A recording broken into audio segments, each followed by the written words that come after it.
Hello and welcome to our channel. We're going to tell you a story. He used me. My name is Ellie, and I am 24 years old. I work in a small bookshop close to the river. The shop smells of coffee, ink, and old pages, and I love every corner of it. One gray Tuesday, a tall man walked in. His hair was messy in a beautiful way, and his smile looked like morning sunshine after rain. He said his name was Liam. He asked for a rare poetry book, and while I searched the shelves, he asked about me, where I lived, what music I liked, why I enjoyed old stories. No one had ever listened to me so closely. I felt seen, like a flower turning toward light. Liam came back every other day. Sometimes he bought a small novel. Sometimes he only bought tea just to talk. We sat at the reading table and shared cookies. He told me about his dream to start a podcast on hidden talents. He said he wanted me to be his first guest because my love for forgotten books was a gift to the world. His words were honey, sweet and slow. I started to believe that maybe, finally, I had found someone real. After 2 weeks, he invited me to watch the city lights from the old bridge. We leaned over the rail and listened to the water. The moon made silver lines on the river. He took my hand and said, "Ellie, when I talk with you, I feel calm. You are different from other people. Stay with me." My heart beat like a drum at a parade. I nodded, smiling, not knowing that every line was well practiced. Soon we were together every evening. Liam asked me to help with his podcast. He needed a small microphone, a pop filter, and better editing software. He said he would pay me back next payday, but he had forgotten his wallet that night. I used my savings, money I kept for an online literature course, because I believed in him. He kissed my forehead and called me his lucky star. Days turned into glowing memories. Pizza on my tiny balcony, long walks in street lamp rain, and secret poems he wrote in the margins of notebooks I sold at the shop. My co-worker Maya teased me. "Ellie, you're shining. But please be careful. Fast love burns bright and burns out fast." I laughed, sure she was wrong. 2 months later, Liam told me a famous cultural magazine wanted to feature his podcast, but he needed a strong trailer episode in a real studio. Recording rooms are expensive, he said, and the magazine's answer was due in 3 days. He looked at me with soft eyes and whispered, "I trust only you. Will you lend me £500? It will change both our lives." My stomach twisted, but his hand was warm on mine. I went to my bank the next morning. The studio day felt magic. Liam wore a new jacket. The walls had blue sound foam, and the microphone shone like a tiny moon. I sat outside the booth and watched him speak about passion, art, and the extraordinary Ellie. My eyes filled with happy tears. When the session ended, he hugged me, promising dinner at a rooftop restaurant when the payment came through. But the rooftop dinner never happened. The first crack appeared when he stopped answering my calls. At first I told myself he was busy editing. Then I saw his social media page. A smiling photo at a music festival, arm around another woman. The caption read, "Creating new memories with the best team." My breath froze. A side account tagged in the post revealed sponsored ads for headphones, in partnership with rising star host Liam Harris. The magazine article was already online, and my name was nowhere in it. That night the river looked colder than before. I stood on the bridge alone, wind pulling at my coat. I replayed every moment. The poetry book, the moonlit hand-holding, the borrowed money, the sweet promises. One hard truth whispered louder than the rest. I was just part of his game. I went home and opened my laptop. My bank balance was thin as tracing paper. My literature course registration closed in 2 days. I realized Liam had taken not only my money but also my time, my trust, and a small piece of my gentle heart. I lay awake until dawn, wondering how to face the next sunrise without the glow I used to feel. Yet dawn came anyway. And with first light, I decided this story was not over. Liam might have used me, but he would not erase me. I would search for answers, find my voice, and learn why he chose me, and how I could choose myself next time. I began my new day with strong tea and a stronger promise. I would uncover the full truth. At the bookshop, I asked Maya to cover my shift after lunch. She hugged me tight and said, "Go, Ellie. Close this chapter." I printed every email Liam had sent, highlighted his talk about equipment, and checked the podcast host site. The trailer episode, my paid-for episode, was live and had thousands of plays.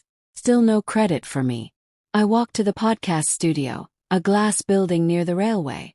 The receptionist remembered Liam. "Charming guy," she said. "He booked an all-day slot last week, paid with a corporate card called Blue Nova Media." I thanked her and wrote down the company name. Blue Nova's website said they develop audio talent and sell targeted ads. An address for their office sat across town. On the bus ride, city scenes passed like slow film. Street vendors calling out prices, children racing on scooters, an old man feeding pigeons. All ordinary. All proof that life moves on even when hearts are hurt.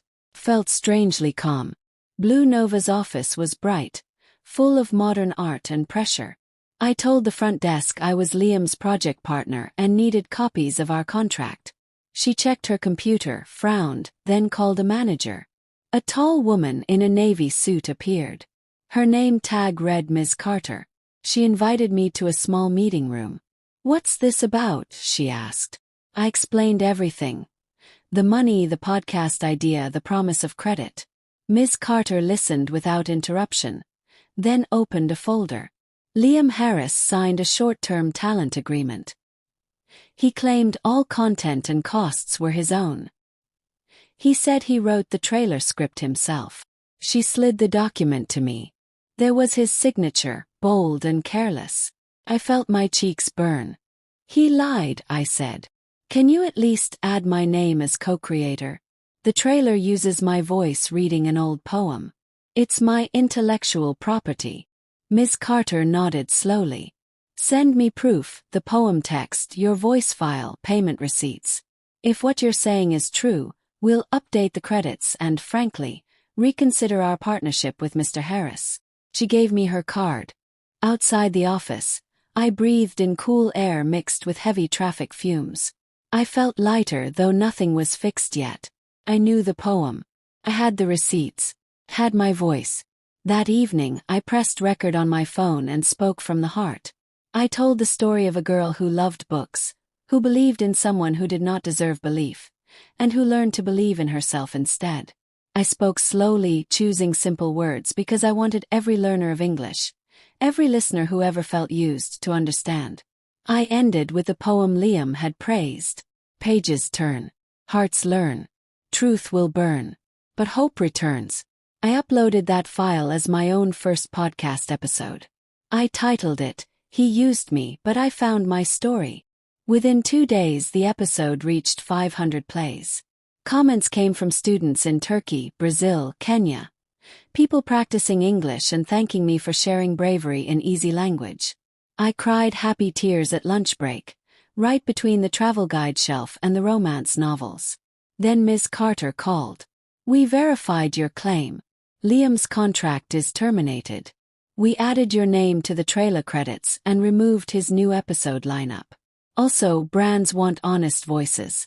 Would you like to continue the show under Blue Nova, with fair pay and full control?" My hand shook, but my voice was steady. "Yes, but on my terms. No fast promises, just clear writing. And I keep my day job until I'm sure." She laughed. "Wise choice." Later that week, Liam appeared at the bookshop. The bell above the door rang, and I felt a chill. He held sunflowers, yellow and loud. "Ellie, you blocked my number. Let's talk," he begged. "They cancelled my deal. You ruined my career." I put down the stack of mystery novels in my arms. "No, Liam. You ruined your career when you chose lies over respect." I kept my voice soft but firm. Every customer who wandered by could hear honesty without anger. He tried again. "We were great together. Can pay you back next month. Just please help me rebuild." I smiled sadly. "I hope you learn from this. But I'm not your lucky star anymore." I pointed to the exit. He left, the flowers drooping, petals falling like broken saris on the floor. When the door closed, Maya hurried over and squeezed my shoulders. "That was epic," she whispered. I laughed for the first time in weeks. A free, full laugh that echoed among hard covers. My new podcast, Ellie's Easy English Stories, grew quickly. Each episode used gentle words to tell real feelings: fear, hope, regret, courage. I invited listeners to send their own short tales. We practiced verbs and vocabulary by exploring life's messy grammar. Blue Nova paid on time, and I repaid my bank loan within 2 months. I signed up for the literature course again, this time with scholarship help from the podcast community. One Sunday I stood on the same old bridge. The river still rushed below, silver under moonlight. But the cold was gone from my bones. I no longer looked down, searching for lost time. I looked forward toward the city lights and future pages. I thought about the lesson carved into my heart. Sometimes people use us like extra chapters in their story. Yet we can pick up the pen, write the end, and start a stronger sequel starring ourselves. I breathed in night air, fresh and wide. My phone buzzed, an email from a listener in Seoul. "Your words saved me from quitting English.